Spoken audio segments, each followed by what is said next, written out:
ಕಾಂತೆ ಏನು ಸವಿಸ್ತಾರವಾಗಿ ಹೇಳು.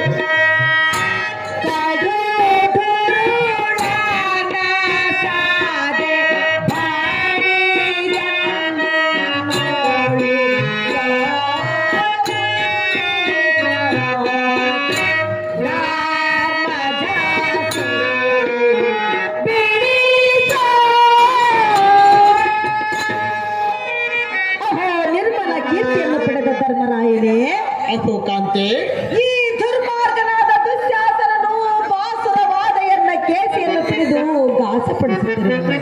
ಪ್ರಾಣಕಾಂತೆ, ನಿನ್ನ ತಮ್ಮಂದಿರಿಗೆ ನೇಮವನ್ನು ಕೊಟ್ಟು ಈ ಮೂರ್ಖನನ್ನು ಈಗಲೇ ಸದೆಬಡಿಯಬಾರದೇನೋ ಕಾಂತ ಸತ್ಯವಂತ. ಸ್ವಲ್ಪ ಕಾಲ ಶಾಂತ ಆಗು ಕಾಂತೆ. ಹಾಗೆ ಹಾಗಾದರೆ ಹೇಳುವನು ಕೇಳು.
ಚರಣವುಳ್ಳ ತರುಣಾಮಣಿ, ಕೆನ್ನ ಹೃದಯದ ರಾಣಿ, ಈ ಧರಣಿಯೊಳನಿರತವು ದುರಿತ ಚರಿತದಿಂದ ಭರಿತರಾದ ನರರಿಗೆ ವಿಧಿಯು ತರತರನೆ ನೆರೆದು ಪರದಿಂದ ಬರೆದ ಪರಭು ಕಪ್ಪು ಗೋವರ್ಧನನ ಸಾಕ್ಷಿಯಾಗಿ ಕಪ್ಪನ್ನು ಹತ್ತಿಕೊಂಡು ಬರುವುದು ತಪ್ಪುವುದಿಲ್ಲ.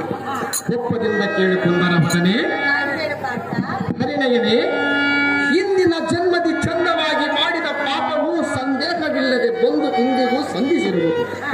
ಕಂದಿ ಕುಂದಿ ಒಬ್ಬರಿಂದ ಬಲುನಂದನೆಂದು ನಿಂದಿಸುವುದು ಮಂದಮತಿಯಲ್ಲವೇ?